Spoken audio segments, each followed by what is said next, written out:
Bonjour, dans cette nouvelle vidéo, je vous parle des championnats de la mémoire et de mon regard sur ces fameux championnats.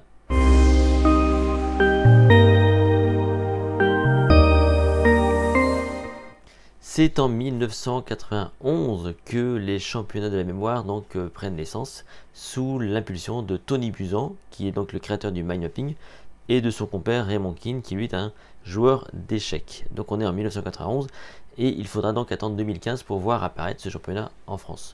L'idée c'est quoi? C'est de faire la part belle aux prouesses de la mémoire, de mettre en avant effectivement l'art de la mémoire. En soi c'est plutôt une bonne idée. J'ai moi-même essayé de mettre en place ce championnat sous, on va dire, l'égide de Tony Buzan au début des années 2000, sans succès en France. La raison première, c'est que on peut imaginer qu'il y a moins d'engouement en France pour des stratégies qui pourraient paraître un peu gadget, alors que les anglo-saxons pourraient avoir un regard peut-être un peu plus fun sur ce genre de stratégie. En tout cas, voilà, j'ai tenté de le faire. Depuis, je ne m'y suis plus trop intéressé et pour ainsi dire, je ne me suis jamais inscrit dans un tel championnat. Pourquoi? Eh bien, je vais vous l'expliquer dans un instant.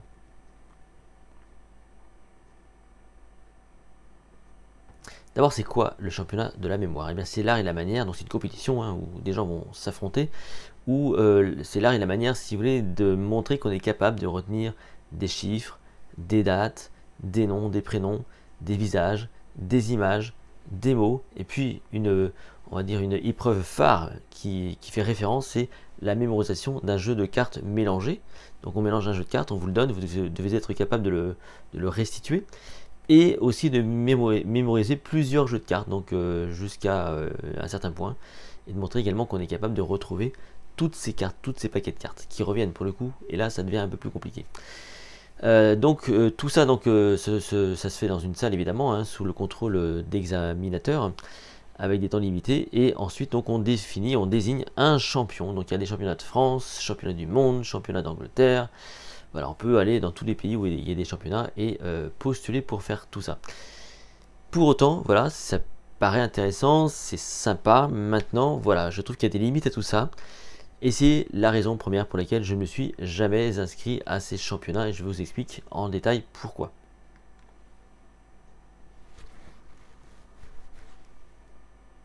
La première explication elle est très simple, c'est que moi j'interviens sur la mémoire depuis 1995, réellement depuis 2000 en tant qu'intervenant, mais je m'y intéresse depuis 1995. Je viens du spectacle, donc j'ai d'abord fait des spectacles de mémoire. Et rapidement, si vous voulez, moi j'étais convaincu qu'il fallait enseigner ce genre de choses. Mais rapidement, en face de moi, j'avais des personnes qui avaient des problèmes concrets, des attentes très concrètes. Et c'était certainement pas l'attente de mémoriser un jeu de cartes. Et rapidement, effectivement, je me suis rendu compte que ces stratégies-là, ces techniques-là, parce que les championnats sont très axés stratégie, n'étaient pas forcément réplicables ou applicables tout simplement à d'autres informations. Je prends l'exemple du jeu de cartes, c'est très bien, vous mémorisez un jeu de cartes, allez, en 15 secondes, c'est extrêmement fort, c'est bluffant, c'est très très fort. La bonne question ensuite c'est, so what? Qu'est-ce qu'on fait de tout ça? Qu'est-ce qu'on fait de cette stratégie? Le problème c'est que la stratégie du jeu de cartes, elle ne va pas être applicable pour les poésies. Vous serez fort à retenir un jeu de cartes, mais ça ne vous sera pas utile pour retenir mieux une poésie ou encore des visages ou des noms, des prénoms. Quelque part, la mémoire, elle demande à être entraînée sur chaque chose spécifique. Donc, effectivement, il faut savoir s'entraîner pour retenir des chiffres, des dates, des noms, etc. Mais c'est pas non plus la panacée. Parce que la mémoire, ça ne fonctionne pas que comme ça. Mémoriser, c'est la faculté qui vous sert à restituer. Mémoriser, ça n'est pas forcément apprendre. Et ça, il faut bien le comprendre. Et c'est la problématique devant laquelle je me suis retrouvé un jour. C'est face à des stratégies que je voulais enseigner aux gens.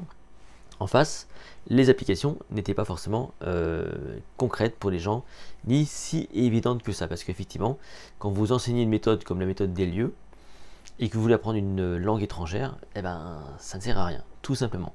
Quand vous voulez, on va dire, apprendre un cours et que vous enseignez une table de rappel, l'intérêt, il est pas aussi évident que ça. Ça peut avoir son intérêt, mais voilà, c'est pas forcément si évident que ça. Et la somme de travail que ça demande, au final, n'est pas forcément utile pour atteindre certains objectifs. C'est là un peu la limite de tout ça.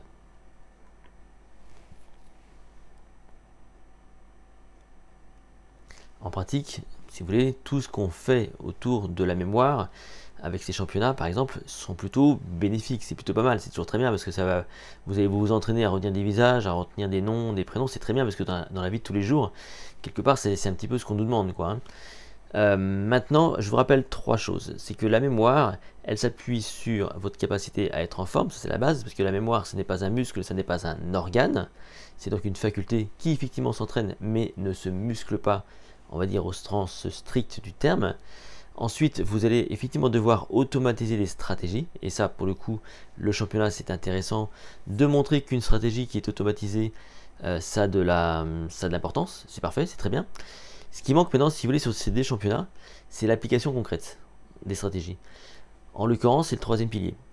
Si vous voulez vraiment optimiser et développer votre mémoire, vous ne pouvez pas vous contenter de développer que des stratégies. Vous devez pouvoir les appliquer à quelque chose de concret, notamment l'acquisition de connaissances.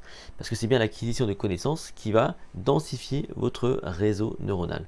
Et c'est pour ça que moi, j'ai mis en place cette autre approche qu'on appelle donc le MemoCamp. Donc l'entraînement de la mémoire par de la culture générale. C'est ça l'enjeu pour moi. C'est d'appliquer les stratégies sur de l'acquisition des connaissances. Donc là je vous l'annonce, je suis en train de préparer un championnat de la mémoire, mais très différent de ce qui se fait par ailleurs. Un championnat de la mémoire basé sur la culture générale. L'idée c'est quoi? C'est qu'à partir de ces fameuses fiches que vous avez donc sous les yeux, eh bien, on va pouvoir s'amuser à voir qui est capable de se rappeler et de se remémorer de connaissances, de notions de la vie de tous les jours qui permettent de mieux comprendre le monde qui nous entoure, donc d'avoir un regard beaucoup plus intelligent, si vous voulez, sur ce qu'est la mémoire, et pas seulement la cantonner à des stratégies qui font de nous parfois des bêtes de foire quelque part. Et c'est pas ça, moi, l'image que je veux garder et donner de la mémoire. Donc, retenez ça, bientôt un championnat de mémoire différent, made in Vincent Delourmel, avec donc de la culture générale. Si cette vidéo vous plaît, vous a plu, n'hésitez pas à la liker, vous pouvez aussi la partager, vous abonner à cette chaîne YouTube et me retrouver donc sur mon site https://lessecrets.com où vous retrouvez justement le MemoCamp. On se retrouve dans une toute prochaine vidéo.